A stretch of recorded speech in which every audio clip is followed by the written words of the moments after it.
أما بعد فأعوذ بالله من الشيطان الرجيم. بسم الله الرحمن الرحيم. واتقوا يوما ترجعون فيه إلى الله ثم توفى كل نفس ما كسبت وهم لا يظلمون. بارك الله لنا ولكم في القرآن العظيم ونفعنا وإياكم بالآيات والذكر الحكيم.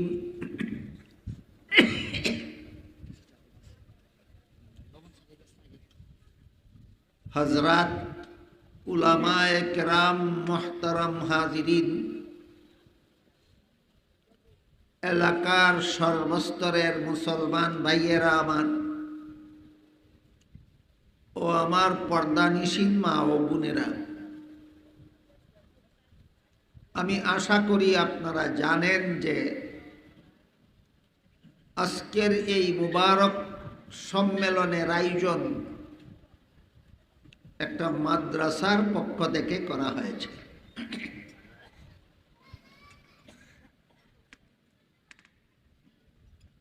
একটা ইসলামী শিক্ষা প্রতিষ্ঠান মাদ্রাসার পক্ষ থেকে আজকের এই সম্মেলনের আয়োজন করা হয়েছে। তাই আমার মনে হয় এখান থেকেই আমাদের বুঝে যাওয়া দরকার যে মাদ্রাসা শিক্ষার গুরুত্বটা কি। আমাদের বর্তমান সমাজের অধিকাংশ মুসলমানের এখনো জানার বাকি, বুঝার বাকি যে মাদ্রাসা শিক্ষার গুরুত্বটা কি।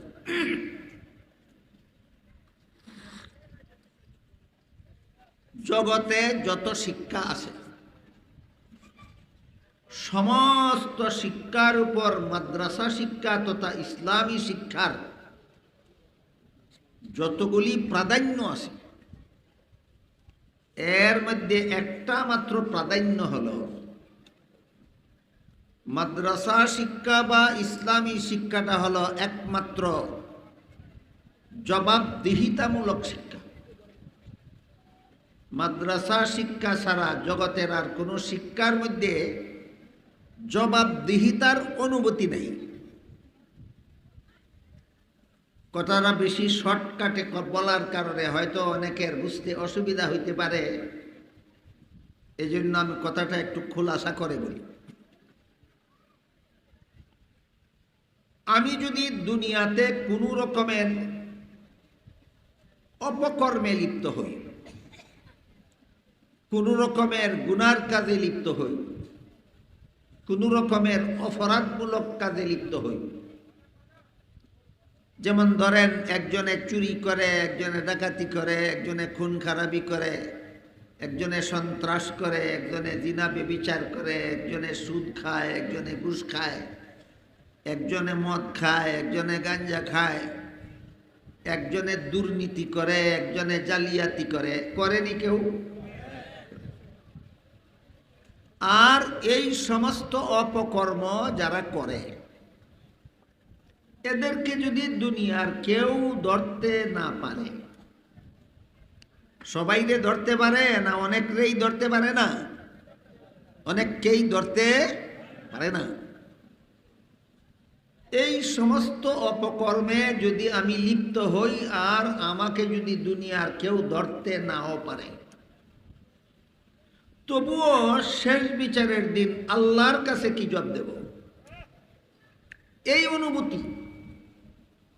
আমি যদি চুরি করি আমারে কেউ ধরতে পারে না, আল্লাহর কাছে কি জবাব দেব? আমি যদি ডাকাতি করি আমাকে যদি ধরতে না পারে, আল্লাহর কাছে কি জবাব দেব?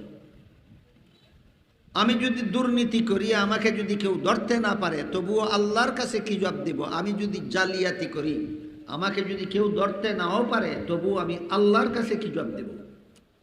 এই অনুভূতি একমাত্র মাদ্রাসা শিক্ষার দ্বারা মানুষের অন্তরে জাগ্রত হয়। দুনিয়ার আর কোনো শিক্ষার দ্বারা আল্লাহর কাছে কি জবাব দেব এই অনুভূতি জাগ্রত হয় না। অন্যান্য শিক্ষায় শিক্ষিত হওয়ার পরও দুনিয়াতে যে কোনো রকমের অপকর্ম করার সাহস অন্তরে থাকে, কেন? আল্লাহর কাছে জবাব দেওয়ার ভয় নাই।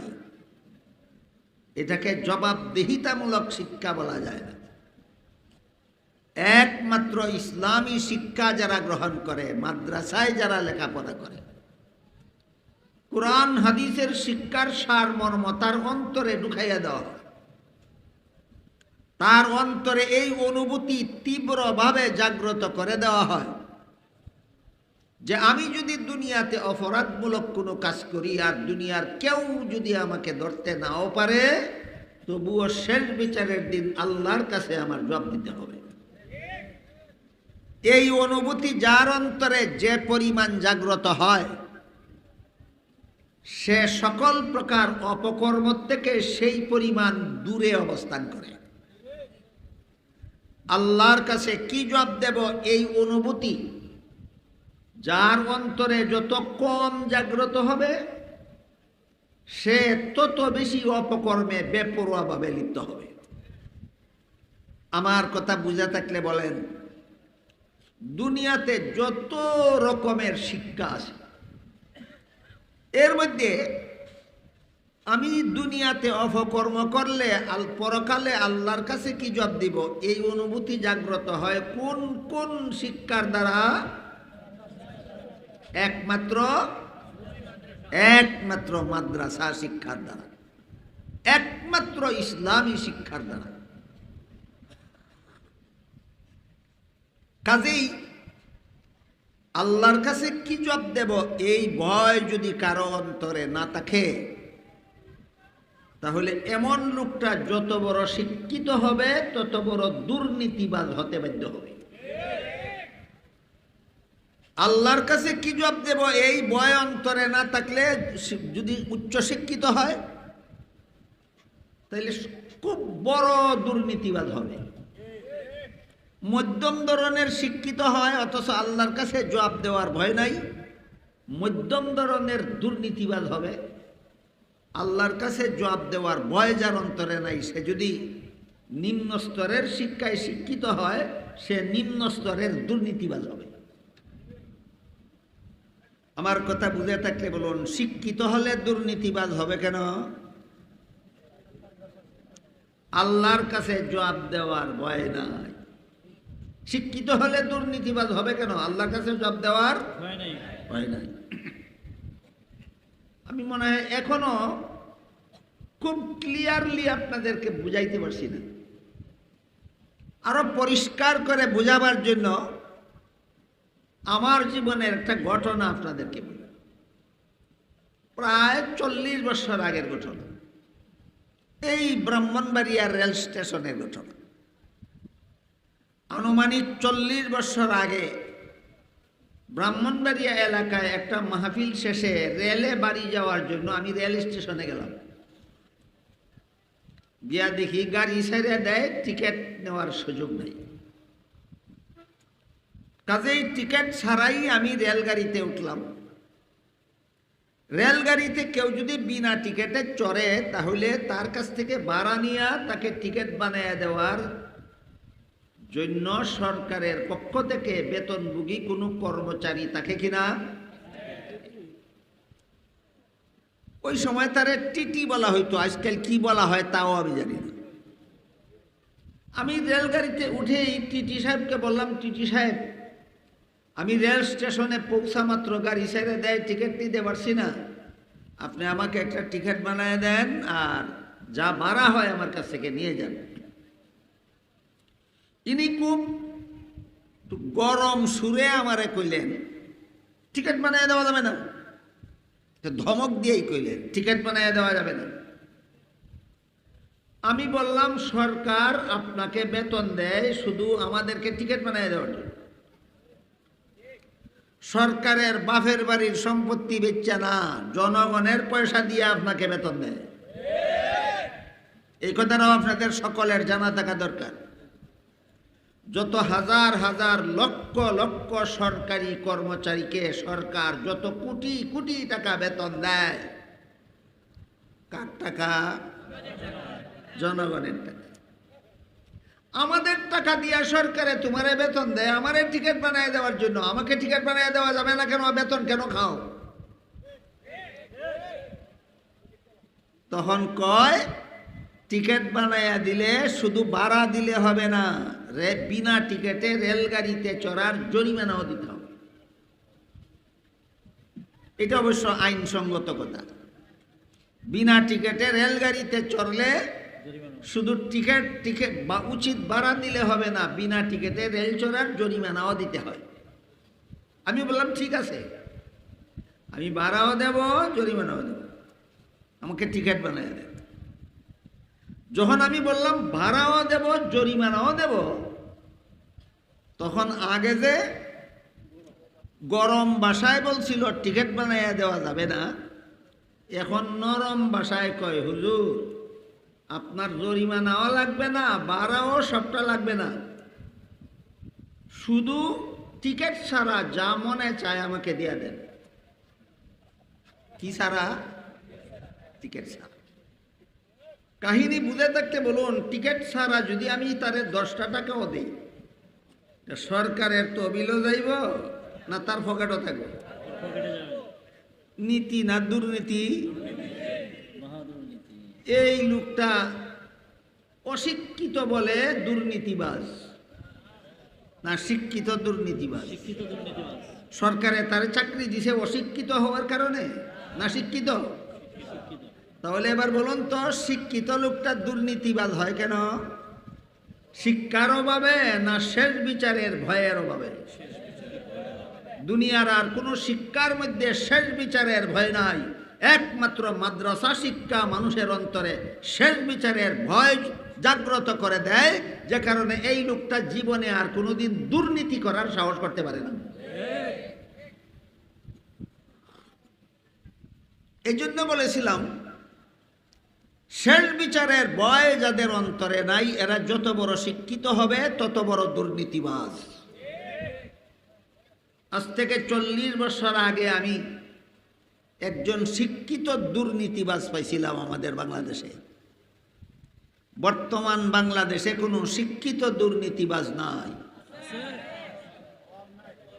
আপনারা যদি বলেন আছে, আপনাদেরই বলতে হবে, শিক্ষিত হলে দুর্নীতিবাজ হবে কেন? এমন শিক্ষায় শিক্ষিত যে শিক্ষা তার অন্তরে আল্লাহর ভয় জাগ্রত করতে পারে না। শিক্ষিত দুর্নীতিবাজেরা এমন শিক্ষায় শিক্ষিত যে শিক্ষা তার অন্তরে শেষ বিচারের ভয় জাগ্রত করতে পারে না। শেষ বিচারের ভয় মানুষের অন্তরে জাগ্রত হয় একমাত্র ইসলামী শিক্ষার দ্বারা, একমাত্র মাদ্রাসা শিক্ষার দ্বারা।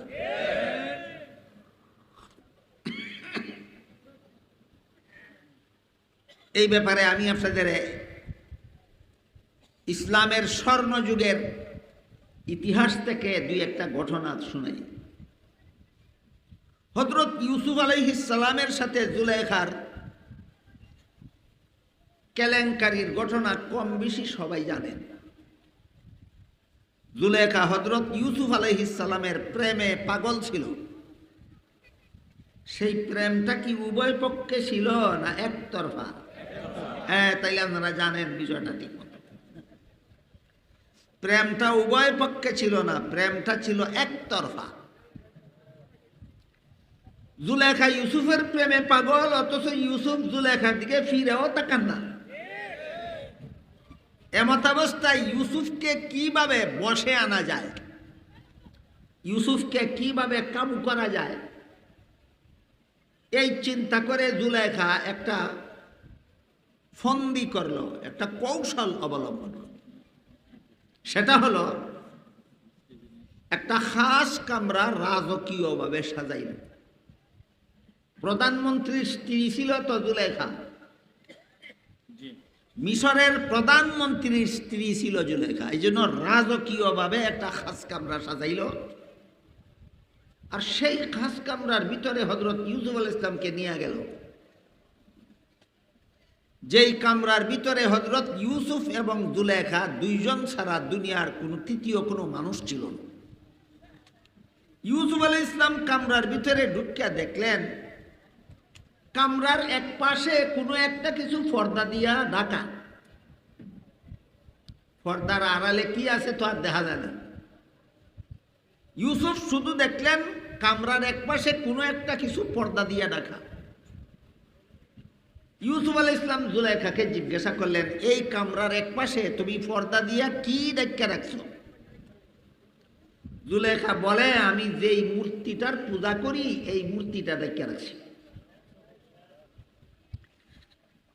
ইতিহাসের এই অংশ প্রমাণ করে জুলেখা তখনও মূর্তি পূজারী ছিল। শেষ পর্যন্ত জুলেখা ইসলাম ধর্ম গ্রহণ করেছিল এবং ইউসুফ আলাইহিস সালামের কাছে জুলেখার বিয়েও হয়েছিল এবং জুলেখার গর্ভ থেকে ইউসুফ আলাইহিস সালামের সন্তানাদিও জন্ম হয়েছিল। সেটা হলো শেষ জীবনের কথা। এবার বলেন, জুলেখা প্রথম যুগে মুসলমান ছিল না মূর্তি পূজারী? মূর্তি পূজারী। তাই ইউসুফ আলাইহিস সালামের প্রশ্নের জবাবে জুলেখা বলল, আমি যে মূর্তিটার পূজা করি এই মূর্তিটা এই খাস কামরার এক পাশে এক পর্দা দিয়ে ঢেকে আছে। ইউসুফ আলাইহিস সালাম বললেন, তুমি তো এটার পূজাই করো, ঢেকে রাখলা কেন? যেই মূর্তির পূজা করো এই মূর্তি ঢেকে রাখার দরকার কি? জুলেখা বলে, এই মুহূর্তে এই কামরাটা আমি সাজাইছি তোমার সাথে অপকর্ম করার জন্য, জিনা ব্যভিচার করার জন্য। যে মূর্তির পূজা করি সেই মূর্তির সামনে তোমার সাথে জিনা করতে আমার লজ্জা হয়। এই জন্য নির্বিঘ্নে জিনা করতে পারার সুযোগ পরিবেশ তৈরি করার জন্য আমি মূর্তিটা ঢাকা রাখছি।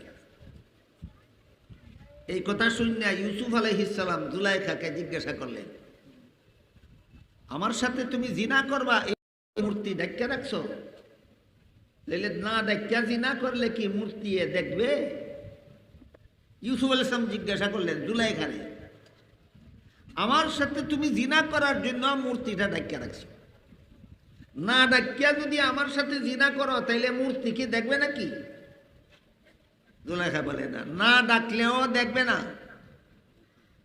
ইউসুফ আলাইহিস সালাম জিজ্ঞাসা করলেন, যেই মূর্তিরে ডাকলেও দেখে না, না ডাকলেও দেখে না, আপনারা কি বলেন? যেই মূর্তিকে ডাকলেও দেখে না, না ডাকলেও দেখে না, এটারে ঢাকা রাখার দরকারটা কি? এই প্রশ্নের জবাবে জুলেখা কয়, আমি যেই মূর্তির পূজা করি সেই মূর্তিটা যদিও দেখে না, কিন্তু যে কারিগরে মূর্তিটা বানাইছে সে মূর্তির চোখের মধ্যে দেখার ভঙ্গি দিয়ে বানাইছে। মূর্তি তো মানুষ কারিগরেই বানায় না, মূর্তি আল্লাহ বানায় দেয়?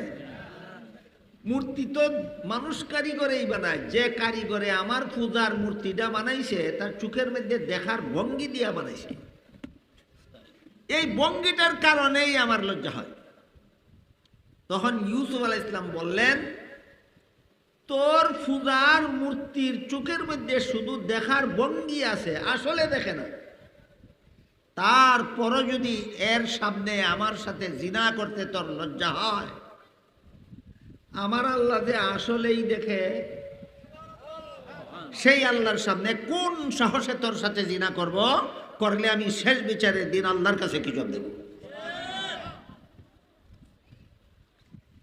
প্রধানমন্ত্রীর স্ত্রী নিজে যেখানে হযরত ইউসুফ আলাইহিস সালামের সাথে জিনার আবেদন করলো, জিনার পরিবেশ তৈরি করলো, ইচ্ছা মতো তার সাথে জিনায় লিপ্ত হয়ে ইউসুফ নবী আনন্দ করার সুযোগ ছিল, কিন্তু এমন অপকর্মটা করতে পারলেন না। পুলিশের ভয়ে, সেনাবাহিনীর ভয়ে, র্যাবের ভয়ে, সরকারের ভয়ে, না শেষ বিচারের ভয়ে? তাহলে ইউসুফ আলাইহিস সালামের এই ঘটনার দ্বারা আমরা কি বুঝলাম? যার অন্তরে শেষ বিচারের ভয় থাকে, আল্লাহর দরবারে কি জবাব দেব এই ভয় যার অন্তরে থাকে, তার হযরত ইউসুফ আলাইহিস সালামের মতো কোনো অপকর্মে লিপ্ত হওয়ার সাহস থাকে না।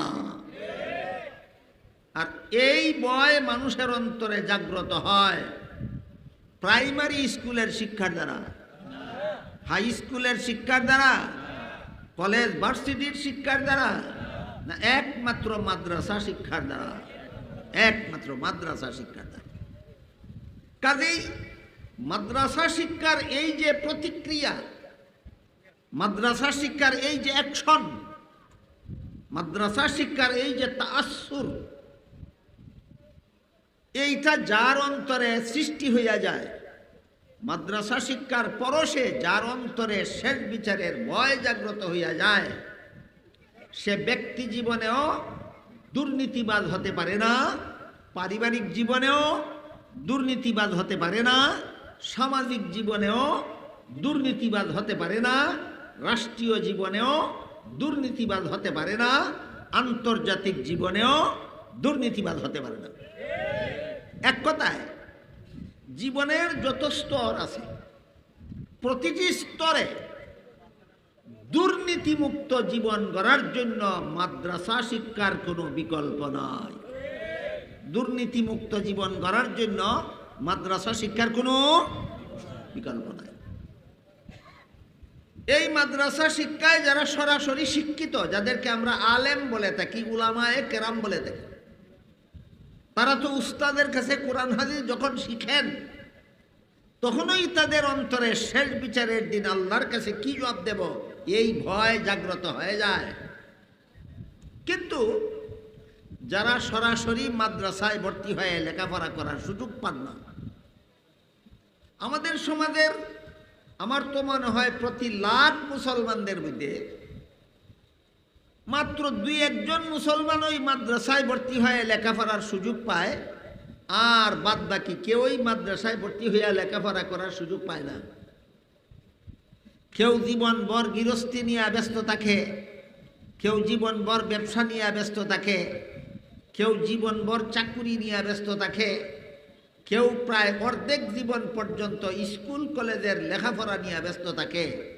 এই জন্য এদের মাদ্রাসায় ভর্তি হইয়া কোরআন হাদিস শিক্ষা করার কোনো সুযোগ নাই, কোরআন হাদিস শিক্ষা করার কোনো সুযোগ নাই।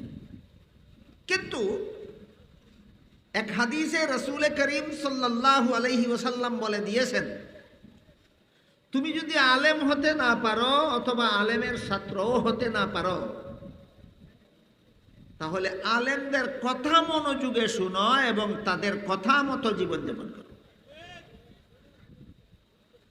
আলেমের কথা যারা মনোযোগে শুনে, আলেমের কথা মতো যারা জীবনযাপন করে, যেমন আপনারা এখানে যারা বসেছেন, আপনারা ফাঁকে ফাঁকে যদি 2-4 জন মাদ্রাসার ছাত্র থাকে তাদের কথা আপাতত বাদ দিলাম, আপনাদের ফাঁকে ফাঁকে যদি 2-4 জন আলেম ওলামা বসা থাকেন তাদের কথা আপাতত বাদ দিলাম, এই 2-4 জন মাদ্রাসার ছাত্র আর 2-4 জন আলেম ছাড়া আপনারা যারা এখানে আছেন, কেউ গৃহস্থী নিয়ে ব্যস্ত, কেউ ব্যবসা নিয়ে ব্যস্ত, কেউ চাকরি নিয়ে ব্যস্ত, কেউ স্কুল কলেজের লেখাপড়া নিয়ে ব্যস্ত। আপনাদেরকে আল্লাহর রাসূল নির্দেশ দিয়েছেন মনোযোগে আলেমের কথা শুনো আর আলেমের কথা মতো জীবনযাপন করো। আপনাদের মতো এই সমস্ত মুসলমান যারা আলেমগণ, নিজেরা আলেম না, মাদ্রাসার ছাত্রও না, এইরকম সম্মেলনে আসে, আলেমদের কথা শুনে নিজের মনের মধ্যে শেষ বিচারের ভয় জাগ্রত হয়।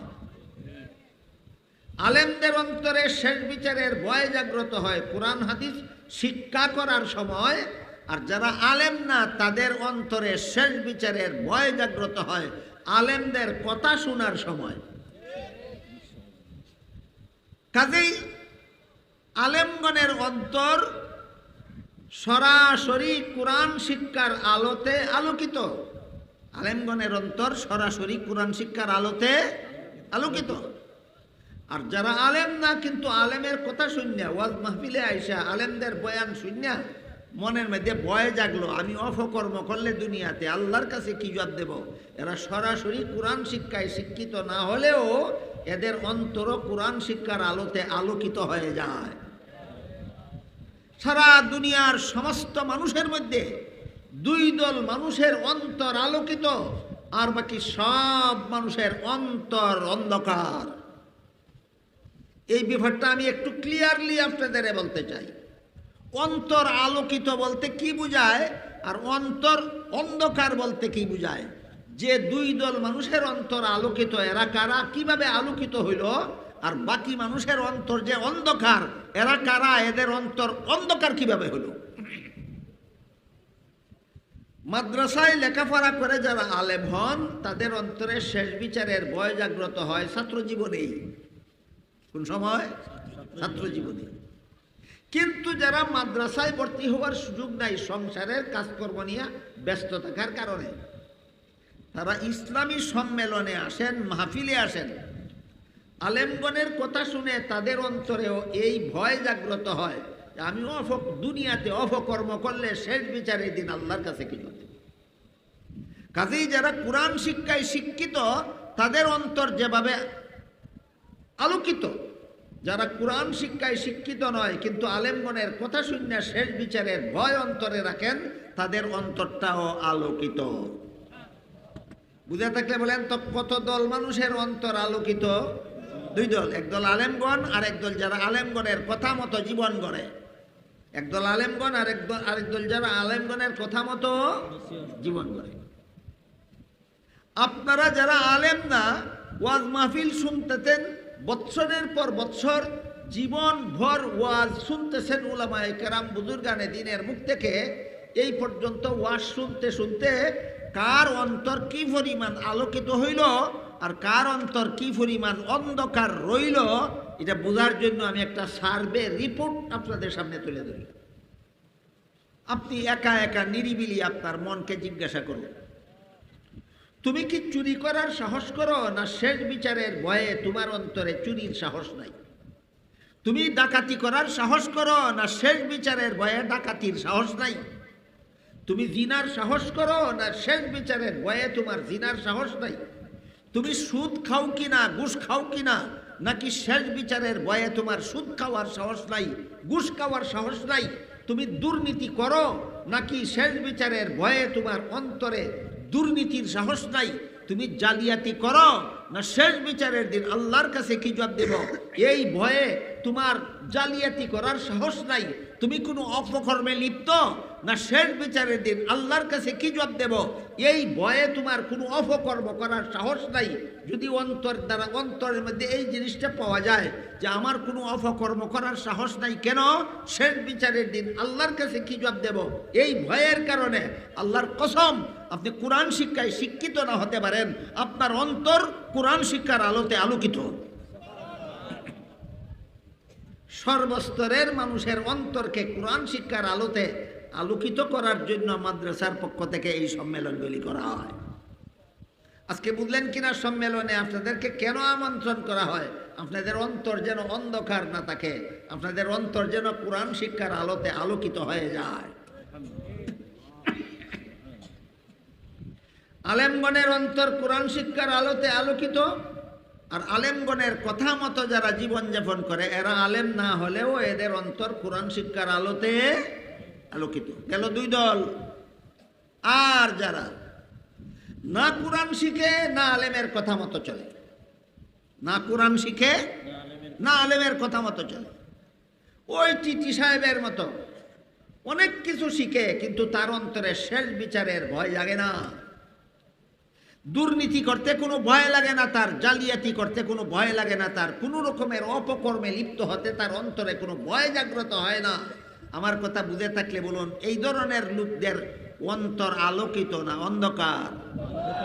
আমি তো মনে করি, আমি আশা করি আমার কথা আপনারা যারা বুঝতে পারছেন, এখানে যারা বসা আছেন প্রত্যেকেই মনে মনে টের পাবেন আপনার অন্তর আলোকিত না অন্ধকার। প্রত্যেকেই মনে মনে টের পাবেন আপনার অন্তরটা আলোকিত না অন্ধকার। অন্ধকার অন্তরওয়ালার ঠিকানা জাহান্নামে, আলোকিত অন্তরওয়ালার ঠিকানা হলো জান্নাতে। এবার আমি আরেকটা ঘটনা আপনাদেরকে শোনাবো, যেই ঘটনায় আপনারা দেখবেন, আগের ঘটনায় দেখলাম শিক্ষিত মানুষ দুর্নীতিবাজ হয়। টিটি সাহেবের ঘটনায় কি বুঝলেন? শিক্ষিত মানুষ দুর্নীতিবাজ হয়, কারণ এমন শিক্ষাই গ্রহণ করেছে যেই শিক্ষা তার অন্তরকে আলোকিত করতে পারে না। টিটি সব শিক্ষা গ্রহণ করছে অন্তরকে আলোকিত করার মতো শিক্ষা না, সেই শিক্ষা খালাস পাইবা মালিকের কাছে। এই কথা বলার সাথে সাথে রাখাল ছেলে মুসাফির লোকটার উপর দারুণভাবে খেপে গেল। সাধারণভাবে খেপল না, দারুণভাবে খেপে কয়, এই বেটা মুসাফির, দাঁড়া, আমার একটা কথা শুনে যা। আজকে আমি মালিকের ছাগল একটা বিক্রি কইরা পয়সা খাইয়া যদি বলি মাগে নিছে গা, মালিকে আমারে শতকরা 100% বিশ্বাস করবে, কারণ আমি মালিকের বিশ্বস্ত চাকর। কেমন চাকর? কাজে আমি যদি কই ছাগল একটা মাগে নিছে গা, আসলে পয়সাটা আমি খাইয়া লাই দুর্নীতি করিয়া, মালিকে 99% বিশ্বাস করবে না 100%? 100%। কাজে এখানে আমার কোনো সমস্যা নাই। কিন্তু তুই বল, শেষ বিচারের দিন আল্লাহ যখন জিজ্ঞাসা করবেন ছাগল একটা কি করছিলি, তখন কি জবাব? কোন ছেলেটাই কইল, কারে ছাগলের রাখালি করে ইয়ে ফাঁস লোকে, বিয়ে ফাঁস না অশিক্ষিত?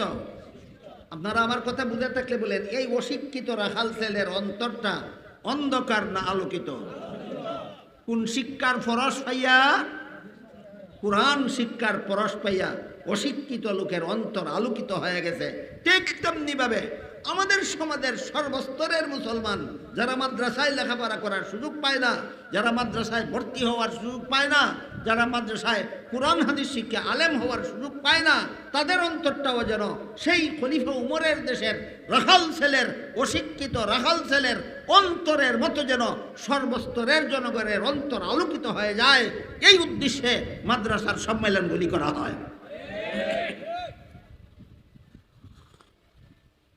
মাদ্রাসা শিক্ষার একটা বৈশিষ্ট্য আপনাদেরকে বোঝাবার চেষ্টা করলাম, আর মাদ্রাসা শিক্ষার উদ্দেশ্যটাও আপনাদের সামনে তুলে ধরলাম। মাদ্রাসা শিক্ষার বৈশিষ্ট্য হলো, একমাত্র মাদ্রাসা শিক্ষায় অন্তরে এই ভয় জাগে, দুর্নীতি করলে আল্লাহর কাছে কি জবাব দেব। মাদ্রাসা শিক্ষা ছাড়া দুনিয়ার আর কোনো শিক্ষার দ্বারা মানুষের অন্তরে আল্লাহর কাছে কি জবাব দেব, এই ভয় জাগে না। কাজে অন্য শিক্ষায় শিক্ষিত হইয়াও দুর্নীতিবাজ হয়, অন্য শিক্ষায় শিক্ষিত হইয়াও জালিয়াতিকারী হয়, অন্য শিক্ষায় শিক্ষিত হইয়াও অপকর্মে লিপ্ত হয়। মাদ্রাসা শিক্ষায় শিক্ষিত কোনোদিন দুর্নীতিবাজ হতে পারে না, মাদ্রাসা শিক্ষায় শিক্ষিত লোক কোনোদিন জালিয়াতিকারী হতে পারে না, মাদ্রাসা শিক্ষায় শিক্ষিত লোক কোনোদিন অপকর্মে লিপ্ত হয়ে থাকতে পারে না। গেল মাদ্রাসা শিক্ষার বৈশিষ্ট্য। আরেকটা হইল সম্মেলনের উদ্দেশ্য। এই মাদ্রাসার পক্ষ থেকে যে এই সম্মেলনগুলি করা হয়, এরও একটা সার্ভে রিপোর্ট আমি আপনাদেরকে শোনাই। বর্তমান বাংলাদেশে প্রায় 25,000 কওমি মাদ্রাসা আছে। কি পরিমাণ? 25,000। এই 25,000 মাদ্রাসার পক্ষ থেকে প্রতি বছরে কমপক্ষে একটা করে এরকম সম্মেলন হয়।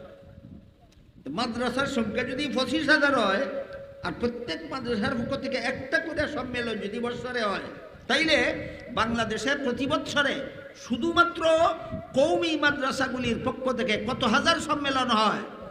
25,000 সম্মেলন হয়।